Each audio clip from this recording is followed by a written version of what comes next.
अगर आप सर्किल को खोजते हुए इस वीडियो तक आए हैं तो ये वीडियो आपके लिए है, क्योंकि आज के इस वीडियो में हम बात करेंगे सर्किल के बारे में। हम इस वीडियो में सर्किल को बिल्कुल बेसिक से पढ़ेंगे और साथ ही साथ इसको लेके जाएंगे एडवांस तक। इससे क्वेश्चंस हमेशा ही पूछे जाते हैं, चाहे वह आपका इंटरमीडिएट का एग्जाम हो और चाहे वो आपका टीजीटी पीजीटी का एग्जाम हो। ये टॉपिक बहुत ही ज्यादा इंपॉर्टेंट है, तो आप इस वीडियो में बने रहिए। स्वागत है आप सभी का आज के इस वीडियो में। कैसे हैं आप सब लोग? आशा करता हूं आप सब लोग खुश होंगे, स्वस्थ होंगे और मस्त होंगे। तो शुरू करते हैं आज का वीडियो। तो आज का वीडियो शुरू करने से पहले आपको जानना होगा सर्किल की डेफिनेशन क्या होती है। जैसा कि मैंने पीछे लिख रखा है, कह रहा circle is a locus of a moving point so that it's distance from a fix point always remain constant. कहने का क्या मतलब है, आइए देखते हैं। मान लीजिए मैं 2 पॉइंट कंसीडर करता हूं। एक पॉइंट ये है आपका, एक पॉइंट ये है। इसको अगर मैं O कह दूं और ये आपका फिक्स पॉइंट है, और ये आपका P X, Y कोई भी पॉइंट है जो कि एक आपका मूविंग पॉइंट रहेगा। तो इस स्थिति में इनका कहने का मतलब ये है कि अगर इस पॉइंट से डिस्टेंस देखें, ठीक है ना, ये आपकी OP डिस्टेंस है, वो हमेशा ही कांस्टेंट रहेगी। तो जो आपका सर्किल है एक ऐसे बिंदु का बिंदु पथ है जिसकी एक निश्चित बिंदु से दूरी हमेशा ही कांस्टेंट रहती है या नियत रहती है। अभी हमने माना कि ये पॉइंट यहां पर था, तो हमने देखा ओपी डिस्टेंस इतनी थी। अब मान लीजिए पॉइंट घूम के थोड़ा यहां पर आ जाए, ठीक है, ऐसे ही यहां पर आ जाए, ऐसे ही यहां पर आ जाए, मतलब आप कहीं पर भी इस पॉइंट को ले लीजिए, जो डिस्टेंस रहेगी ओपी वो हमेशा ही आपकी इक्वल रहेगी, ठीक है ना, इस तरह से। और ये सारी डिस्टेंस इक्वल है, और अगर इनको मीट कराते हुए एक कर्व हम ड्रॉ करें तो ये कर्व जो है कुछ कुछ इस टाइप का होगा और ये आपका सर्किल की शेप का होगा। तो जो आपकी डेफिनेशन है वो बस यही कहती है कि आपके एक फिक्स पॉइंट से एक मूविंग पॉइंट की जो डिस्टेंस है वो हमेशा ही आपकी through out the curve constant रहेगी। और ये कांस्टेंट डिस्टेंस है ओपी, जैसा कि मैंने लिखा है ओपी। इस ओपी को हम कहते क्या है, इसको कहते हैं radius of the circle, radius of the circle. और आपका ये फिक्स पॉइंट O था, ठीक है ना, ये फिक्स पॉइंट था। इस फिक्स पॉइंट को क्या कहते हैं, इसको कहते हैं सेंटर ऑफ द सर्किल।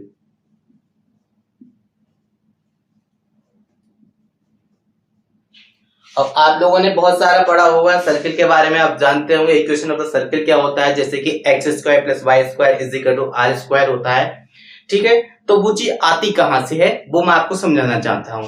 मान लीजिए जो ओपी डिस्टेंस थी, हमने ओपी को लिखा r से, हमने कंसीडर किया लेट OP = r।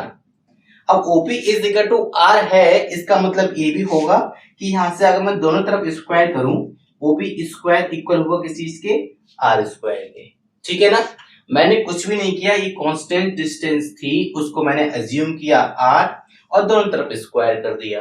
अगर मैं आपसे कहूं थोड़ी देर के, अगर इस O के कोऑर्डिनेट 0,0 आप मान लें, ठीक है ना, ये O है, अगर इस सेंटर कहूं इसको 0,0 आप मान लें, तो इन दोनों बिंदुओं के बीच की अगर दूरी निकालें, the distance between the 2 points क्या रहेगी, रहेगी x - 0 का होल स्क्वायर प्लस y - 0 का होल स्क्वायर, और RHS तो जैसा है रहेगा ही रहेगा, ठीक है। अब इस x की जगह पे ओपन करते हैं, पाते हैं क्या, equation of the circle having the centre 0,0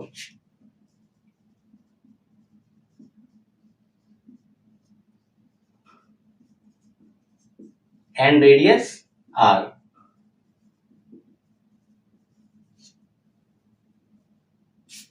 ठीक है ना। तो ये इक्वेशन है, ये इक्वेशन आपने बहुत जगह पढ़ा होगा, डायरेक्ट लिखा हुआ देखा होगा, x² + y² = r²। तो ये आता कैसे है वो आपको मैंने ड्राइव करके दिखाया। सिंपल कुछ नहीं है, दो बिंदुओं के बीच की दूरी निकालनी है, हमें फाइंड आउट करनी है डिस्टेंस बिटवीन 2 पॉइंट्स। अभी हमने देखा जो फिक्स पॉइंट था जिसको हमने 0,0 कंसीडर किया था, अगर उसी को 0,0 की जगह कुछ और कंसीडर कर लें, जैसे कि अगर मैं मान लेता हूं कि आपका जो फिक्स पॉइंट है वो आपका h, k है, ठीक है। इस बार आपका जो फिक्स पॉइंट है वो 0,0 ना होकर वो क्या है आपका h, k। और h कॉमा के अगर आपका फिक्स पॉइंट है तो आपको जानना होगा कि इस स्थिति में इक्वेशन ऑफ द सर्किल क्या होती है। ठीक है, आपने पढ़े सब होंगे, याद भी आपको होंगे, लेकिन मैं आपको सिर्फ और सिर्फ ड्राइव पर पे दिखाने वाला हूं। अभी हमने देखा कि एक पॉइंट P ये रहा और एक पॉइंट आपके पास ये है। हमने इन दो पॉइंट्स के बीच का डिस्टेंस फाइंड आउट किया। सिमिलरली करना हमको वही है। अब क्या करेंगे, अगर यहाँ पे मैं लिखना चाहूं तो आप देखेंगे कि x माइनस एच का होल स्क्वायर, ठीक है, करना वही है कि OP square is equal to R square. ठीक है, तो OP हमें फाइंड आउट करना है, कैसे करेंगे, दिस माइनस दिस का होल स्क्वायर, जैसा कि मैं लिख चुका हूं, प्लस और y माइनस के का whole square is equal to R square. एक इक्वेशन ऑफ अ सर्किल ए भी होता है, लेकिन कब, हैविंग द सेंटर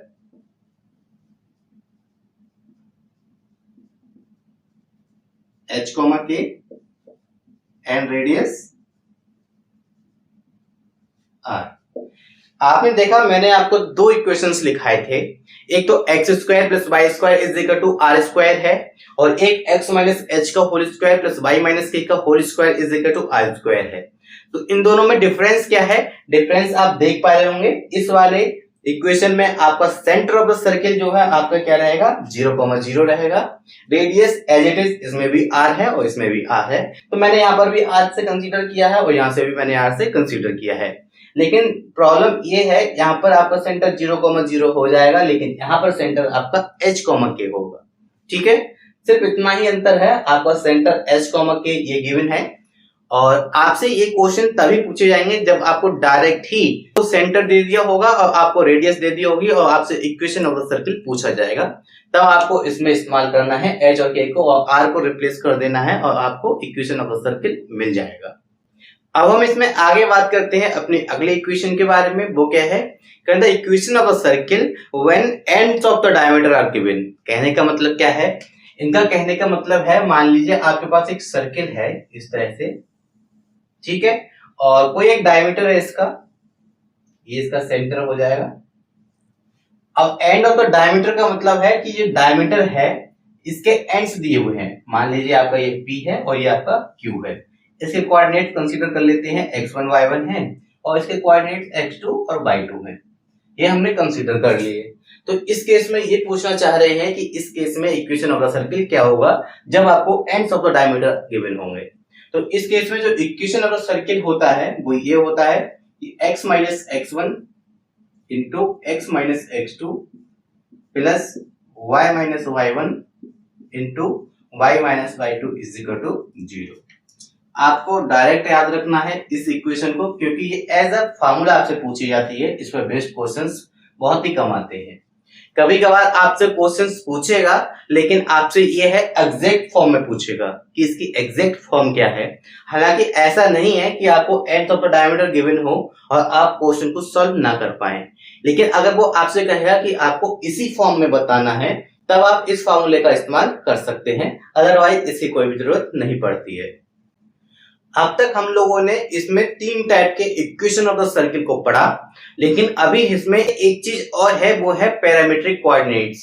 मतलब क्या हुआ कि आपका ये सर्किल है, ठीक है, अगर इस पर एक अलग पॉइंट ले लेता हूं मैं S, और ये डिस्टेंस आपकी R है, ठीक है, ये डिस्टेंस आपकी R है और आपका सेंटर जो है 0,0 है। ठीक, ये सब मैं क्यों लिख रहा हूं, क्योंकि आपको parametric coordinate of the point find out करनी है किसी भी सर्किल के ऊपर।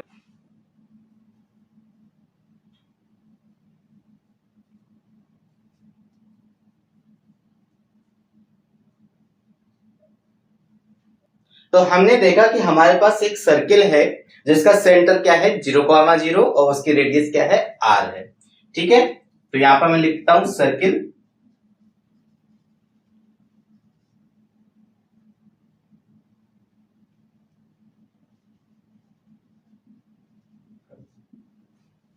having radius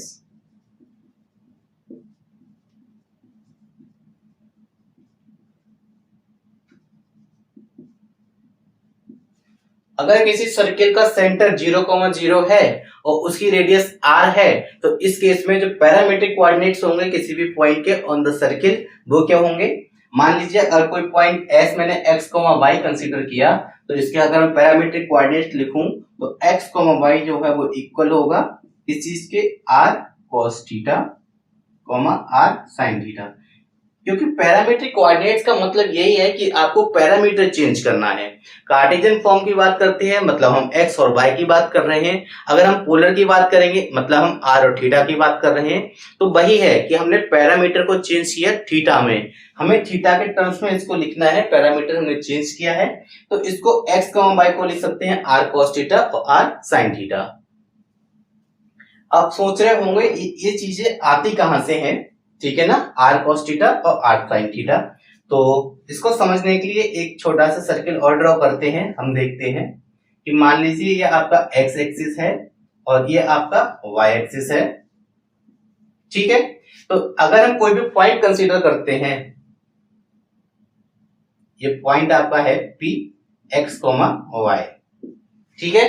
इसको मैंने इससे ओरिजिन से मीट कराया, इसका था 0,0, इसके कोऑर्डिनेट x, y है, इसका मतलब ये डिस्टेंस आपका x और ये डिस्टेंस आपका y हो गया। यही तो है, इससे ज्यादा कोई मतलब थोड़ी ना है इसका। इसका मतलब ये होता है आगे अगर हम देखें, इसको हम थीटा एज्यूम करते हैं, जैसा कि आपको पता है कि पोलर फॉर्म में लिखते टाइम हम कन्वर्ट करते हैं r, थीटा में। तो थीटा में कन्वर्ट करते हैं, इसका मतलब अगर मैं यहां से साइन थीटा की वैल्यू निकालूं तो मुझे क्या मिलेगी, किसके इक्वल होगी, इक्वल होगी किस चीज के, परपेंडिकुलर अपॉन हाइपोटेन्यूज। मतलब अगर मैं इसको a कह दूं और इसको b कह दूं तो as अपॉन r, ठीक है। और यहां से as की अगर हम बात करें तो as कुछ और नहीं बल्कि आपका y तो होगा, ये डिस्टेंस आपकी y तो है जैसा कि आप देख पा रहे हैं। तो मैं इसको y से रिप्लेस कर दूंगा, दैट इज साइन थीटा की वैल्यू होगी y अपॉन r, या मैं यहां से y की वैल्यू निकालूं तो मिल जाएगी मुझे r sin थीटा। सिमिलरली अगर मैं cos थीटा फाइंड आउट करूं तो cos थीटा की जो वैल्यू होगी वो होगी आपका OA upon hypotenuse, that is r। और OA को हमने रिप्रेजेंट किया है किस चीज से, जैसा कि आप देख पा रहे होंगे OA आपका कुछ और नहीं है बल्कि आपका x डिस्टेंस है, मतलब उस पॉइंट की x कोऑर्डिनेट पर डिस्टेंस है, ठीक, दैट इज x। तो इसको लिख सकते हैं हम x upon r, implies that x की वैल्यू हो गई r cos थीटा। तो आपका जो पॉइंट था वो यही तो था x, y, और x की वैल्यू क्या है r cos थीटा और y की वैल्यू है r sin थीटा। तो ये आपका कन्वर्ट होके हो गया Cartesian to polar, x, y कोई पॉइंट था, कन्वर्ट हो गया किस चीज में, r cos थीटा और r sin थीटा में। अब यहाँ पर एक केस और बनता है, वो क्या है, अभी हमने देखा कि parametric coordinate of any point on the circle find out किया, लेकिन इस बार क्या था कि हमारा सर्किल का सेंटर था वो आपका 0,0 था और रेडियस आपकी r थी। अब मैंने क्या किया, मैंने इसको थोड़ा सा घुमाया है, मैंने क्या किया, सेंटर को h, k पर शिफ्ट कर दिया, ठीक है ना। अब इस बार आपका सेंटर 0,0 नहीं है बल्कि आपका सेंटर h, k है, ठीक है, radius as it is r है। तो हमें फाइंड आउट क्या करना है कि parametric coordinate of any point on the circle having the centre at h, k and the radius r। तो इस स्थिति में हमें करना क्या होगा, इस सिचुएशन में हम करेंगे क्या, तो आप एक चीज देखिए, मैंने कहा कि आपका सेंटर जो है c, h, k है। अब सेंटर h, k है, इसका मतलब ये है कि अगर मैं इसको x और y एक्सिस कह दूं, ये आपका x एक्सिस हो गया, ये आपका y एक्सिस हो गया और ये आपका हो जाएगा ओरिजिन 0,0। इसका मतलब ये हो गया आपकी जो c है यहां से लेके यहां तक का डिस्टेंस आपका h हो जाएगा। मैं कुछ और नहीं कह रहा बल्कि जो कोऑर्डिनेट्स हैं उन कोऑर्डिनेट्स की डेफिनेशन जो कहती है वही मैं आपको बता रहा हूं। अगर h, k आपका सेंटर है, इसका मतलब ये हो गया कि इस पॉइंट की x एक्सिस पर ओरिजिन से जो डिस्टेंस है वो h है और इस पॉइंट की ओरिजिन से y एक्सिस पर जो डिस्टेंस है वो आपकी k है, तो मैंने उसी को लिखा है। x एक्सिस पर डिस्टेंस h है तो मैंने h लिख दिया और y एक्सिस पर डिस्टेंस k है तो मैंने k लिख दिया, ठीक है ना, इससे अलावा मैंने कुछ भी नहीं किया। अब मैंने क्या किया, इसमें मैंने एक सर्किल को ड्रॉ किया, उसका सेंटर h, k माना, और साथ ही साथ मैंने एज्यूम किया कि उसकी रेडियस जो है r है। तो मैंने r रेडियस का एक सर्किल ड्रॉ किया और उस सर्किल पे मैंने एक पॉइंट कंसीडर किया, मूविंग पॉइंट x, y। तो हमें इसी x, y के पैरामीट्रिक कोऑर्डिनेट्स फाइंड आउट करने हैं। तो आप एक चीज और समझिए, जैसा कि मैंने यहाँ पर point p, x, y consider किया, फिर से वही बात, कोई कोऑर्डिनेट है या कोई कोऑर्डिनेट हमको गिवन है, उसका मतलब ये होता है कि उस पॉइंट पर x एक्सिस पर जो डिस्टेंस होगी वो आपकी x होगी, और उस पॉइंट की ओरिजिन से y एक्सिस पर जो डिस्टेंस है वो आपकी y होगी। ठीक है ना, ये कोऑर्डिनेट का मतलब होता है, सिंपल सा। तो सिंपल इसका जो मीनिंग था वो मैंने आपको समझा दिया। मतलब ये हो गया कि आपकी यहां से लेके यहां तक की डिस्टेंस जो है आपकी y हो जाएगी, और यहां से लेके यहां तक की डिस्टेंस आपकी x हो जाएगी, जैसा कि मैंने यहाँ पर लिख रखा है। तो इंपॉर्टेंट क्या है इसमें, इंपॉर्टेंट आपको ये है कि आपको फाइंड आउट करनी है ये डिस्टेंस AC। ठीक है ना, मैं आपको फिर से रिमाइंड करा रहा हूं, आपको फाइंड आउट क्या करना है, आपको सिर्फ और सिर्फ AC डिस्टेंस फाइंड आउट करनी है, AC। और क्या करना है, आपको फाइंड आउट करना है PA या AP कह दीजिए। ठीक है ना, AP या आपको AP फाइंड आउट करिए और आप इसको AC फाइंड आउट कर लीजिए। ठीक है ना, AC और AP आपको फाइंड आउट करने हैं। करेंगे कैसे वो मैं आपको बताता हूं। अभी हमने देखा कि ये टोटल डिस्टेंस कितनी थी, ये टोटल डिस्टेंस आपकी थी x, ये डिस्टेंस h है। तो मैं आपसे कहूं कि ये डिस्टेंस यहां से लेके यहां तक का जो डिस्टेंस है वो आपका कुछ और नहीं बल्कि x माइनस h होगा। तो क्या मैं गलत हूं? जी बिल्कुल नहीं। ऑब्वियस सी बात है, टोटल यहां से लेके यहां तक का x है और यहां से लेके यहां तक का h है, जो रिमेनिंग पार्ट रहेगा वो x माइनस h ही रहेगा। ठीक है, सिमिलरली मैं y एक्सिस पर देखूं कि आपका ये पार्ट है यहां से लेकर यहां तक का, टोटल तो आपका y है और इतना पार्ट आपका k है, तो इतना जो रिमेनिंग पार्ट है वो कुछ और नहीं बल्कि आपका y माइनस k हो जाएगा। ठीक है, तो बस मैंने वही लिखा कि आपका जो AC है वो कुछ और नहीं बल्कि आपका x माइनस h होगा। ठीक है, और आपका AP कुछ और नहीं बल्कि y माइनस k होगा। ठीक, इतना आपने फाइंड आउट कर लिया, यहां तक तो कोई प्रॉब्लम आपको होनी नहीं चाहिए।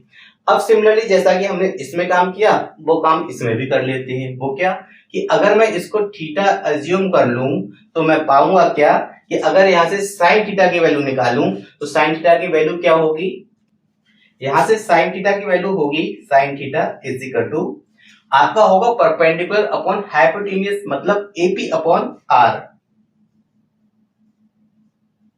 ठीक है, और AP क्या है आपका, जैसा कि हमने देखा y माइनस k, तो y minus k is equal to r sine theta. Simple, तो यहां से y की वैल्यू निकालूं तो क्या मिला मुझे, k plus r sine theta. ठीक है, k plus r sine theta आपको यहां से मिल जाता है। सिमिलरली आप यहां से cos थीटा की वैल्यू निकालिए तो आपको मिलेगा क्या कि cos थीटा इक्वल होगा आपका किस चीज के, cos थीटा इक्वल होता है AC या CA, जो भी लिखना चाहें आप, AC upon R, implies that AC की वैल्यू आपसे हो जाएगी, और AC जैसा कि हमने लिखा x माइनस h है, that is x minus h is equal to r cos theta, और यहां से x की आप वैल्यू निकालें तो हो जाएगी h plus r cos theta. बस इतना ही आपको मुझे समझाना था। आपको x मिल गया, आपको y मिल गया, तो यहाँ पर कोई पॉइंट x, y अगर मैं कंसीडर करूं इस स्थिति में तो उसके पैरामीट्रिक कोऑर्डिनेट्स जो होंगे वो कुछ और नहीं होंगे बल्कि जो पुराने वाले हैं r cos theta, r sin theta. ये कब थे आपके, जब आपका सेंटर 0, 0 था। ठीक है ना, अब यहां से हम देखते हैं कि इसमें k ऐड हो गया, इसमें h ऐड हो गया, मतलब ओरिजिन हमने जितना शिफ्ट किया उतना ही आप पुराने वाले में उतना ऐड कर दो और आपका जो है पैरामीट्रिक कोऑर्डिनेट आ जाएगा। पहले r cos थीटा और r sin थीटा था, हमने h k पे ओरिजिन शिफ्ट किया, इस सेंटर को शिफ्ट किया, तो हमें अब पैरामीट्रिक कोऑर्डिनेट चाहिए, तो कुछ और नहीं करो बल्कि आप उसमें h और k को ऐड कर दो, तो हमें मिलेगा क्या, h plus r cos theta और k plus r sin theta. ठीक है, कोई भी चीज आपको रटने की जरूरत नहीं है, सारी चीजें आपको बकायदा समझाई जाएंगी। अच्छे से कराई जाएंगी, क्योंकि हम बात कर रहे हैं बेसिक की। इसको एडवांस में जब हम कराएंगे तो आपको इन सब चीजों की जरूरत नहीं पड़ेगी। विद इन कुछ सेकेंड्स आपके जो है आंसर आ जाएंगे। आई होप आपको इतना सब क्लियर होगा, क्योंकि अभी हमने कुछ और नहीं बल्कि पैरामेट्रिक कोऑर्डिनेट्स को ही पढ़ा है। अब हम इसमें आगे बात करते हैं general equation of second degree के बारे में, क्योंकि general equation of second degree के बारे में बात करना जरूरी है। क्यों? क्योंकि हमें फाइंड आउट करना है general equation of circle. General equation of circle आपको फाइंड आउट करना है।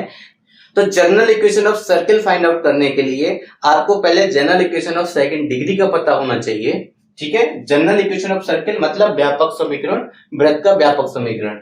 तो आपका general equation of second degree कुछ इस टाइप का होता है कि a x square plus b y square plus 2hxy plus 2gx plus 2fy plus c is equal to 0। ये होता है आपका general equation of second degree, और यही इक्वेशन आपका सर्किल को रिप्रेजेंट करेगा। लेकिन कब? जब आपका a और b इक्वल हो जाएंगे और आपका जो x y का कोफिशिएंट है, मतलब आपका जो x y का टर्म जो होता है वो नहीं आएगा, that is h is equal to 0। ये दो मोस्ट इंपॉर्टेंट पॉइंट मैंने आपको लिखा है। General equation of second degree से आपको जनरल इक्वेशन ऑफ सर्किल को ड्राइव करना है, तो आप कैसे करेंगे? अगर मैं थोड़ी देर के लिए यहाँ पे कंसीडर कर लूं a is equal to b is equal to 1, तो आपका ये इक्वेशन है कन्वर्ट होके आ जाएगा x square plus y square plus 2gx plus 2fy plus c is equal to 0। ठीक है, तो ये कुछ और नहीं है बल्कि आपका जनरल इक्वेशन ऑफ सर्किल है। ठीक है, ये आपका जनरल इक्वेशन ऑफ सर्किल है और इसको कहते हैं हम general equation of second degree.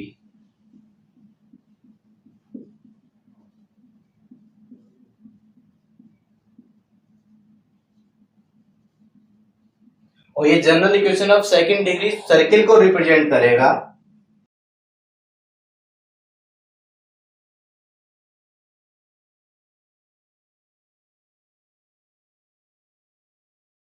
Representing a circle मतलब a is equal to b और h इज इक्वल टू 0।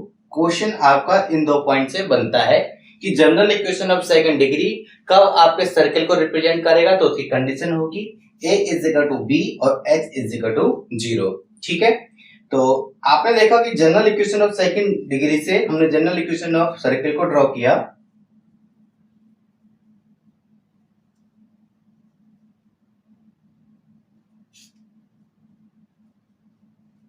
ठीक है, तो आपने देखा कि जनरल इक्वेशन ऑफ सर्किल आपको मिल गया। तो इस स्थिति में अब सर्किल है, ऑब्वियस सी बात है उसकी एक रेडियस रहेगी और इसका एक सेंटर रहेगा। इक्वेशन ये है तो उसका सेंटर और उसका रेडियस क्या रहेगा वो आपको निकालना है। तो आपका जो सेंटर होता है वो कुछ और नहीं बल्कि -g, -f होगा। कोफिशिएंट ऑफ x का हाफ साथ में माइनस, कोफिशिएंट ऑफ y उसका हाफ साथ में माइनस, और जो आपकी रेडियस होगी वो कुछ और नहीं, स्क्वायर रूट ऑफ इन दोनों का स्क्वायर करके सम कर दो, जी स्क्वायर प्लस एफ स्क्वायर, और माइनस कर दो ये आपकी कांस्टेंट टर्म जो है उसको, माइनस सी। तो आपके इंपॉर्टेंट पॉइंट ये है, इनसे क्वेश्चंस पूछे जाते हैं। General equation of second degree आपका पूछा जाता है, साथ ही साथ जनरल इक्वेशन ऑफ सर्किल भी पूछा जाता है, और उसके बिहाफ पे आपसे रेडियस ऑफ द सर्किल और सेंटर ऑफ द सर्किल दोनों आपसे पूछे जाते हैं। तो यहां से आपके कई क्वेश्चन बन जाते हैं कि कंडीशन पूछ लेंगे, आपसे सेंटर पूछ लेंगे, आपसे रेडियस पूछ लेंगे, आपसे इक्वेशन भी पूछ लेंगे कि जनरल इक्वेशन ऑफ सर्किल क्या होती है। अब हम इसमें आगे बात करते हैं इंटरसेप्ट ऑन एक्सिस, मतलब क्या हुआ कि अक्षों पर अंतःखंड कितना कटा है। ठीक है, मान लीजिए हमारे पास कोई एक सर्किल था जिसका सेंटर -g, -f है। -g और -f क्यों है आप जानते हैं, क्योंकि ये जनरल इक्वेशन ऑफ सर्किल को रिप्रेजेंट कर रहा है। और हमने एक सर्किल ड्रॉ किया और उसमें हमने कोऑर्डिनेट एक्सिस इस टाइप से हमने ड्रॉ की है, जैसे कि वो उसको इस तरह से इंटरसेक्ट कर रही है। ये कोऑर्डिनेट एक्सिस, या फिर हम कहें कि हमारा सर्किल है कोऑर्डिनेट एक्सिस को a और b पर इंटरसेक्ट कर रहा है और साथ ही साथ और पास हो रहा है ओरिजिन से। ठीक है, अगर ये पॉइंट बी है मतलब ये हो गया कि आपका सर्किल एक्स एक्सिस को ए पर इंटरसेक्ट कर रहा है और वाई एक्सिस को बी पर इंटरसेक्ट कर रहा है और साथ ही साथ पास हो रहा है, वो पास हो रहा है ओरिजिन मतलब 0,0 से। अब 0,0 से पास हो रहा है, इसका मतलब ये हो गया कि आपका इंटरसेप्ट ऑन एक्स एक्सिस होगा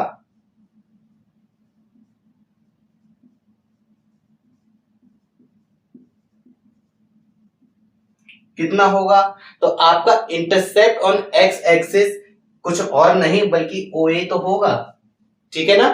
इंटरसेप्ट ऑन एक्स एक्सिस क्या होगा, ओ ए होगा।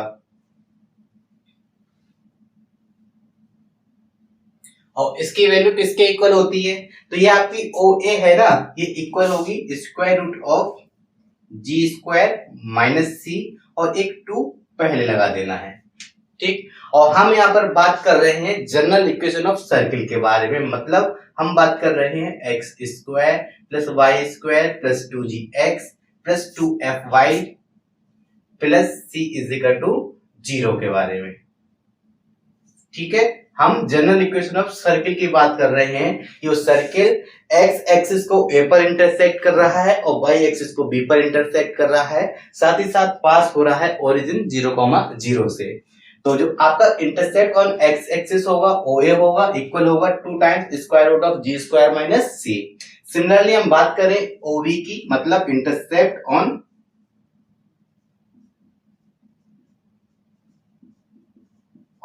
वाई एक्सिस, ठीक है। तो आपका इंटरसेप्ट ऑन वाई एक्सिस कुछ और नहीं होगा बल्कि इक्वल होगा ओबी के, और ओबी की जो वैल्यू है वो इक्वल होगी 2 times square root of f square minus c. Question आपके यहां से पूछे जाते हैं कि length of intercept on x axis बताइए या length of intercept on y axis बताइए, ठीक है। मैंने यहां पर लेंथ नहीं लिखा है, चाहे आप लिख सकते हैं length of intercept on x axis और लेंथ ऑफ इंटरसेप्ट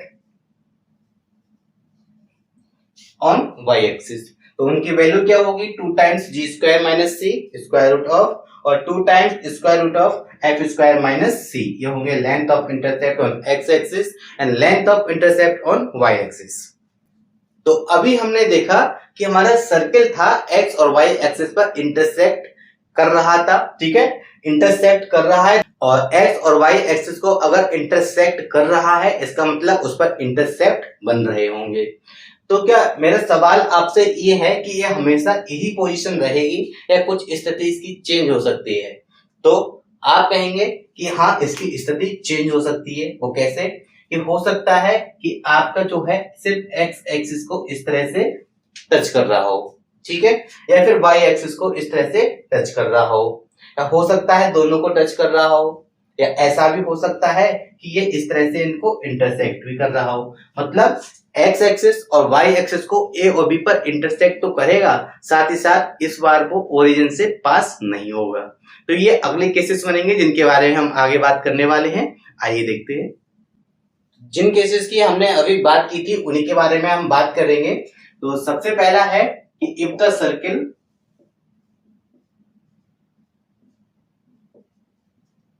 ठीक है, सर्किल भी कौन सा आपको पता होना चाहिए,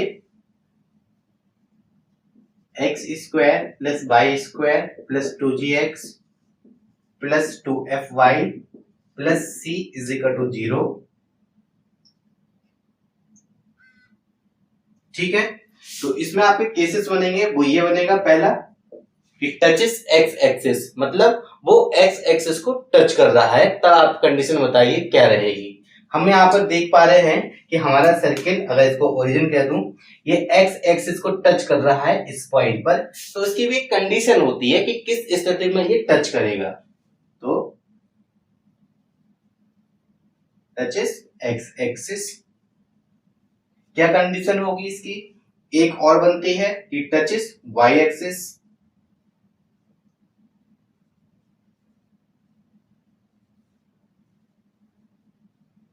ठीक है। तो अब हम इसमें बात करेंगे कि किस किस स्थिति में क्या कंडीशन रहेगी जब हमारा सर्किल जो है एक्स एक्सिस को टच कर रहा है। टचेस एक्स एक्सिस इफ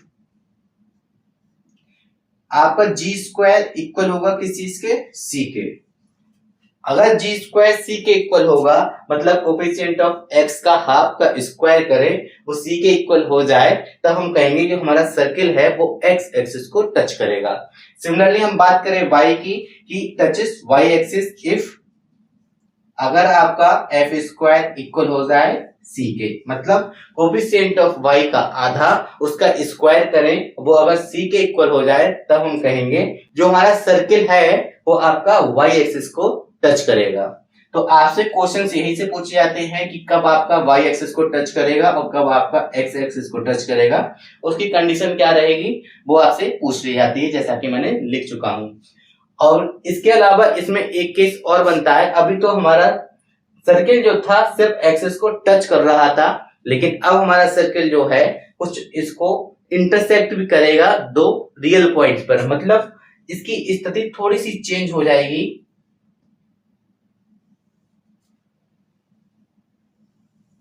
ठीक है, कुछ इस टाइप का हो जाएगा, हालांकि अभी एक्सिस थोड़ा सा टेढ़ी हो गई।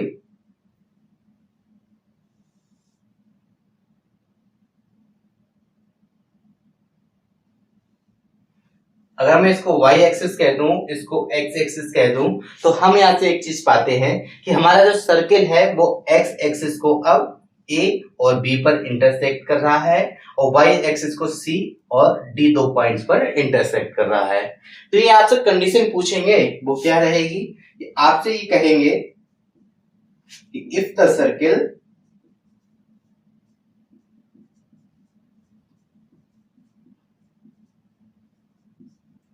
if the circle intersect the x-axis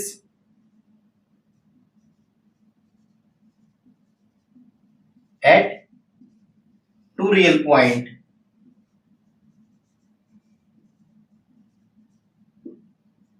ठीक है। तो आपसे ये कंडीशन पूछेंगे कि कब आपका सर्किल जो है एक्स एक्सिस को दो डिफरेंट रियल पॉइंट्स पर इंटरसेक्ट करेगा। तो इसकी कंडीशन रहती है आपकी कि आपका जो जी स्क्वायर होगा वो ग्रेटर होगा सी से। इसका मतलब आप समझे कि अगर जी स्क्वायर की वैल्यू सी के इक्वल है तो वो सिर्फ और सिर्फ टच करेगा एक्स एक्सिस को, और अगर जी स्क्वायर की वैल्यू सी से ग्रेटर हो गई तब आपका जो सर्किल है वो एक्स एक्सिस को दो रियल पॉइंट पर, दो रियल डिफरेंट पॉइंट पर, ठीक है ना, मैंने यहां पर थोड़ा चेंज किया, दो रियल और डिफरेंट, क्योंकि ए और बी एक जगह पर नहीं हो सकते। तो आपका जो सर्किल है दो रियल डिफरेंट पॉइंट पर इंटरसेक्ट करेगा एक्स एक्सिस को। सिमिलरली कंडीशन वाई एक्सिस के साथ भी हो जाती है।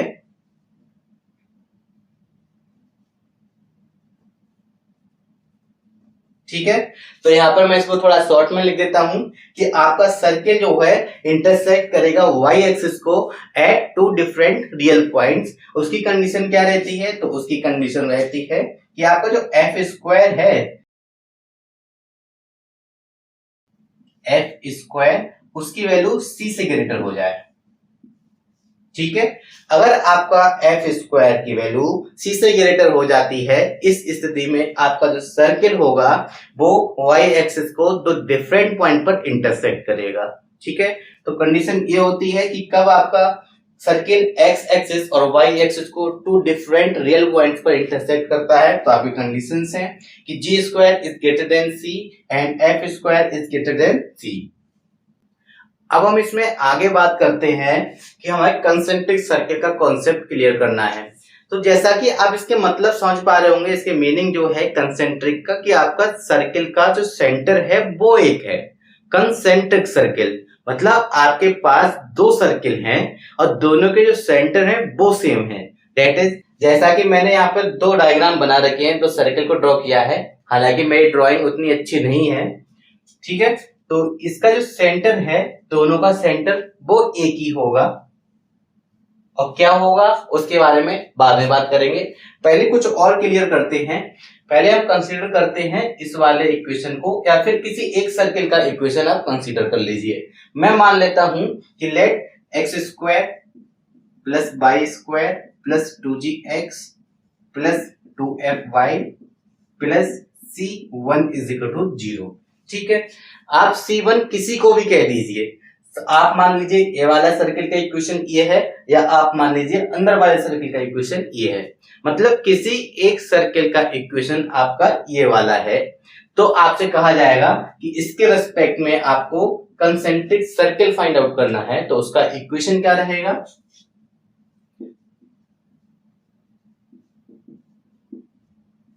आप सिर्फ और सिर्फ इसके कॉन्सेप्ट पर फोकस कीजिए। इसका कॉन्सेप्ट क्या है? तो आपको कंसेंट्रिक सर्कल चाहिए इसके बिहाफ पर, तो जो कंसेंट्रिक सर्कल का इक्वेशन रहेगा वो रहेगा x square plus y square plus 2gx plus 2fy plus c2 is equal to 0। कहने का क्या मतलब है? मतलब ये है कि आपका पूरा इक्वेशन सेम रहेगा, सिर्फ जो कांस्टेंट टर्म है वो कांस्टेंट टर्म आपकी चेंज हो जाएगी। पहले C1 थी तो अब आपकी कांस्टेंट टर्म कुछ और C2 हो जाएगी। मतलब इस केस में अगर आप सेंटर फाइंड आउट करें, ठीक है, इस केस में आप सेंटर फाइंड आउट करें तो आपका सेंटर क्या होगा? -g, -f। और इस केस में भी अगर आप सेंटर फाइंड आउट करें तो सेंटर क्या होगा? -g, -f। तो इसमें अंतर क्या रहा? अंतर आप ये देखिए कि अगर मैं इसकी रेडियस फाइंड आउट करूं, किसके इक्वल होगी? Square root of g square plus f square minus c, और c ना होकर ये होगा आपका c2, क्योंकि हम बात कर रहे हैं इस वाले सर्किल की, और इस वाले सर्किल की आपकी रेडियस क्या रहेगी?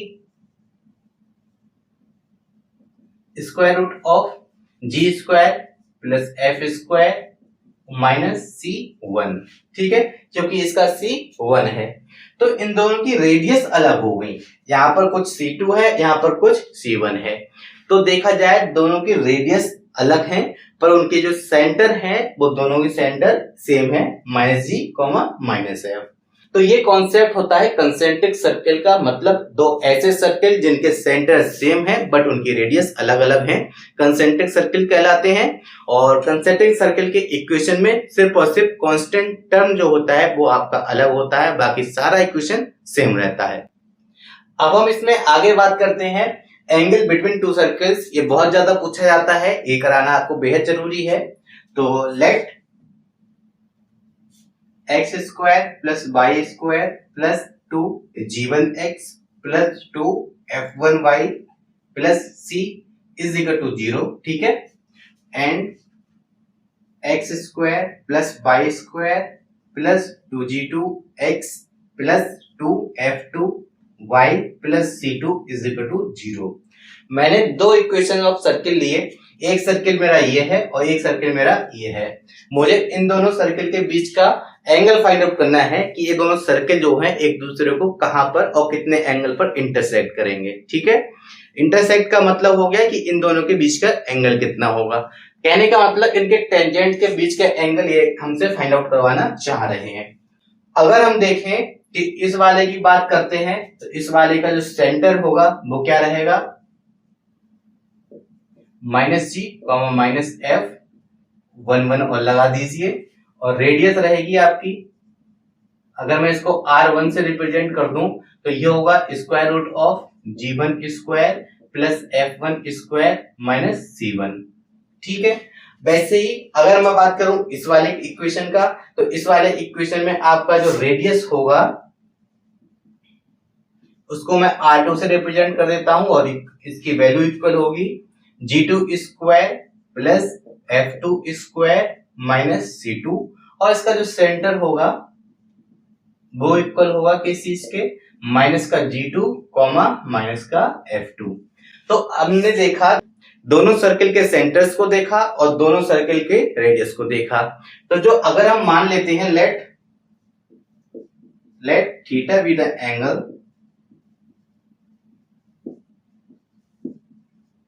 बिटवीन द सर्किल्स, तो इसे जो फॉर्मूला रहेगा वो ये रहेगा कि cos थीटा की वैल्यू इक्वल रहेगी r1 square plus r2 square minus d square upon 2 r1 r2, ठीक है। ये इंपॉर्टेंट फार्मूला है, अक्सर पूछा जाता है और इस पर बेस्ड क्वेश्चन भी आपसे पूछे जाते हैं।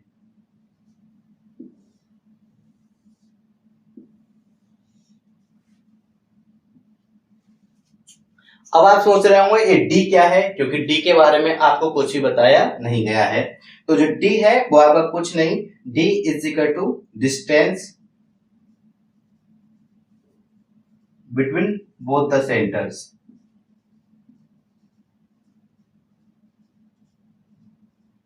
जो आपके दो सेंटर थे C1 C2, उन दोनों के बीच का डिस्टेंस आपको फाइंड आउट करना है, तो इक्वल हो जाएगा किस चीज के, डी के। मैं आपको कहूंगा कि अगर आपसे एज अ फार्मूला ये क्वेश्चन पूछ लिया जाए तब तो आपको यही याद करना पड़ेगा और यही आपको आंसर लगा के आना पड़ेगा। लेकिन अगर आपको इस पर बेस्ड कोई क्वेश्चन दिया जाता है तो मैं आपसे कहूंगा कि आप इसको इस तरह से बिल्कुल भी यूज ना करें।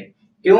क्योंकि आप कहाँ R1 फाइंड आउट करते रहेंगे, फिर R2 फाइंड आउट करेंगे, फिर D फाइंड आउट करेंगे, फिर कैलकुलेशन करेंगे, तो कम से कम आप इसमें 1 मिनट लगा देंगे। इससे अच्छा है कि आप इनकी वैल्यूज को रिप्लेस कर दीजिए। मैं रिपीट करता हूं अपने वर्ड्स को कि जो R1, R2 और D हैं उनकी वैल्यूज को आप इनसे रिप्लेस कर दीजिए, तो ये क्वेश्चन या ये फार्मूला जो है कन्वर्ट होके हो जाता है cos theta is equal to, सबसे पहले D की बात करें तो D इक्वल होगा किस चीज के, D स्क्वायर इक्वल होगा इन दोनों के बीच का difference, that is G1 difference G2 का होल स्क्वायर प्लस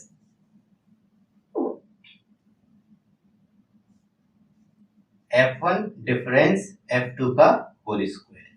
तो ये हो गई आपकी D स्क्वायर की वैल्यू। सारी वैल्यूज को मैं यहाँ पुट करूंगा तो मैं पाऊंगा कि जो मेरा फार्मूला है वो अब कन्वर्ट हो जाता है किस चीज में, तो आपका फार्मूला कन्वर्ट हो जाएगा cos theta is equal to 2 times G1 G2 plus F1 F2, ठीक है, माइनस C1 प्लस C2 और टोटल के अपॉन में आ जाएगा 2 एज इट इज है, R1 की वैल्यू रख दीजिए square root of G1 square plus G2 plus F1 square minus C1 and square root of G2 square plus F2 square minus C2। ठीक है, अब आपका फार्मूला कन्वर्ट हो गया किस चीज में, F, G और C में। अब आपको ना तो R निकालने की जरूरत है ना तो आपको D निकालने की जरूरत है, सिंपल इनके कोफिशिएंट्स आप इक्वेशन से कनेक्ट कर सकते हैं और उनकी वैल्यूज को इसमें पुट कीजिए और आपका आंसर जो है इसकी कंपैरिजन में कम टाइम में आ जाएगा। तो मैं आपसे कहूंगा कि आप इसको ज्यादा याद रखें इसके कंपैरिजन में, हालांकि दोनों ही इंपॉर्टेंट हैं, ये आपसे कभी भी नहीं पूछा जाता लेकिन आप इस पर बेस्ड क्वेश्चंस कर सकते हैं। ये आपसे अक्सर पूछा जाता है लेकिन इसके इस्तेमाल से आपका टाइम ज्यादा लग जाएगा। अब हम इसमें आगे बात करते हैं किसी भी लाइन की पोजीशन के बारे में with respect to the circle, मतलब वृत्त के सापेक्ष किसी रेखा की स्थिति क्या रहेगी। जैसा कि आपने देखा कि मैंने एक सर्किल ड्रॉ कर रखा है, ठीक है, और साथ ही साथ एक लाइन ड्रॉ की है। ये 3 अलग अलग केसेस के बारे में हम यहाँ पर बात करने वाले हैं। फिलहाल हम बात करते हैं पहले केस की। पहला केस क्या है कि अगर आपका ये पॉइंट जो है इसको मैं P कह दूं तो लेंथ ऑफ परपेंडिकुलर, ये O आपका सेंटर है, तो ये आपका O है, O आपका सेंटर है। अगर इस सेंटर से इस लाइन के ऊपर एक परपेंडिकुलर ड्रॉ किया जाए तो लेंथ ऑफ परपेंडिकुलर है दैट इज OP। अगर OP की वैल्यू आप देख पा रहे होंगे कि आपकी ये डिस्टेंस जो है वो R होगी, या मैं कहूं कि यहां से लेके यहां तक की डिस्टेंस जो है वो R होगी, तो क्या गलत है? जी बिल्कुल नहीं, क्योंकि सब कुछ ये रेडियस ही तो है। यहाँ पे कहूं तो रेडियस है, यहाँ पर कहूं तो रेडियस है, यहाँ पर इस तरह से लूं तब भी आपकी रेडियस है, तो इसको मैंने रेडियस को रिप्रेजेंट किया है R से। मतलब क्या हुआ कि अगर मैं इस लाइन पर ओरिजिन से या सेंटर से एक परपेंडिकुलर ड्रॉ करूं तो जो लेंथ ऑफ परपेंडिकुलर है वो रेडियस के सापेक्ष कैसी है या विद रिस्पेक्ट टू रेडियस उसकी वैल्यू क्या रहेगी, उसके बारे में हमें बात करनी है।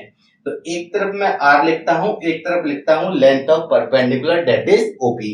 तो हम बात कर रहे हैं पहले केस की। इस केस में हमारा OP is greater than r है या नहीं है, आप डायग्राम की हेल्प से देख सकते हैं। पहला केस है कि अगर length of perpendicular is greater than to the radius of the circle, तो इस केस में जो आपकी लाइन है तो क्या होगी, लाइन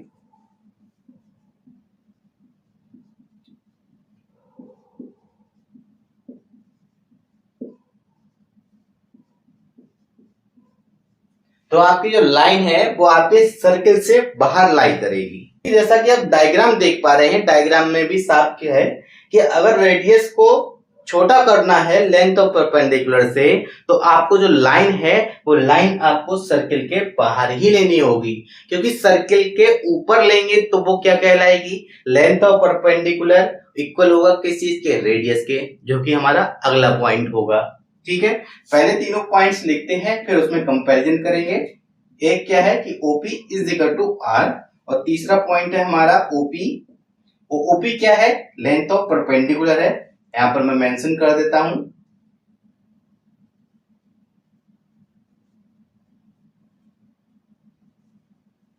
और ये इसलिए कर रहा हूं क्योंकि आपका जो दूसरा पॉइंट है मोस्ट इंपोर्टेंट है, अक्सर आपसे पूछा जाता है, और ये कंडीशन भी आपसे पूछ ली जाती है कि अगर आपका लेंथ ऑफ परपेंडिकुलर इक्वल है रेडियस ऑफ द सर्किल, उस केस में आपका जो लाइन होगा वो क्या होगा।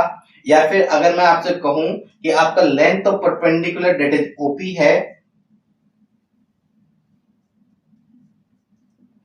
इस बार उसकी लेंथ ऑफ परपेंडिकुलर की वैल्यू जो है आर से कम है, इस केस में क्या रहेगा, तो ये क्वेश्चंस आपसे पूछे जाते हैं। तो हमने देखा पहला केस जब लेंथ ऑफ परपेंडिकुलर की वैल्यू ज्यादा थी आर से, that is OP is greater than r, then the line lies outside the circle, मतलब जो आपकी लाइन है वो सर्किल के बाहर लाई करेगी।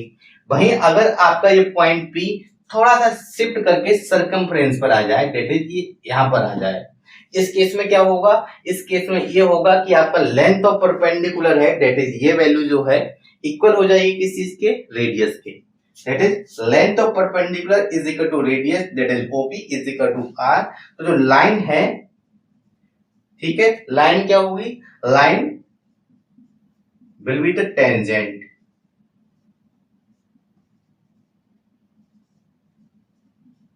ये आपसे पूछा जाता है, बहुत ही ज्यादा इंपॉर्टेंट पॉइंट है कि कोई भी लाइन जो है सर्किल पर टेंजेंट है, इसका मतलब क्या होगा, इसका मतलब ये होगा कि सेंटर से उस लाइन पर एक परपेंडिकुलर ड्रॉ किया गया, तो जो length of perpendicular drawn from the centre of the circle will equal to the radius of the circle, जैसा कि मैंने यहाँ पर लिख रखा है, आप देख पा रहे होंगे। वही हमारा तीसरा केस बनता है कि अगर लेंथ ऑफ परपेंडिकुलर है, मान लीजिए ये पॉइंट पी यहाँ पर था, अब ये पॉइंट पी थोड़ा सा शिफ्ट हुआ और ऊपर को, और ये पॉइंट पी आपका आ गया यहाँ पर। ठीक है, पहली स्थिति में आपका पॉइंट पी यहाँ पर था, दूसरी स्थिति में पॉइंट पी आपका यहाँ आ गया, और तीसरी बार तो ये पॉइंट पी आपका अंदर ही आ गया सर्किल के। इस केस में क्या होगा, इस केस में आप ऑब्वियस सी बात है देख पा रहे होंगे डायग्राम में कि आपकी जो लाइन है, लाइन क्या रहेगी, line will be chord of the circle.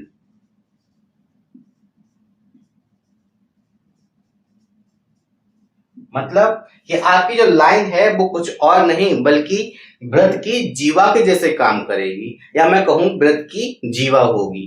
और अगर मैं कहूं कि ओपी की वैल्यू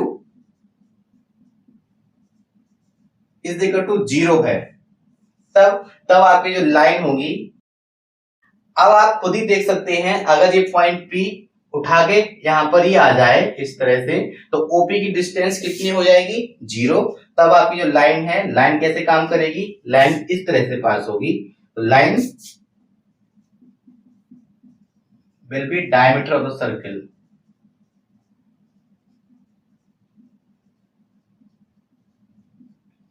तो आपसे क्वेश्चंस कैसे पूछे जाएंगे, आपको कंडीशंस नहीं दी होंगी, ठीक है ना, मैं रिपीट करता हूं, आपको कंडीशंस नहीं दी होंगी, आपको ये नहीं दिया जाएगा, ना आपको ये दिया जाएगा, ना ही ये दिया जाएगा, और ना ही ये दिया जाएगा। आपसे कहेगा कोई भी लाइन है वो आउटसाइड द सर्किल लाई कर रही है, या कोई भी लाइन है ऑन द सर्किल या फिर एज अ टेंजेंट वर्क कर रही है, तब क्या कंडीशन होगी।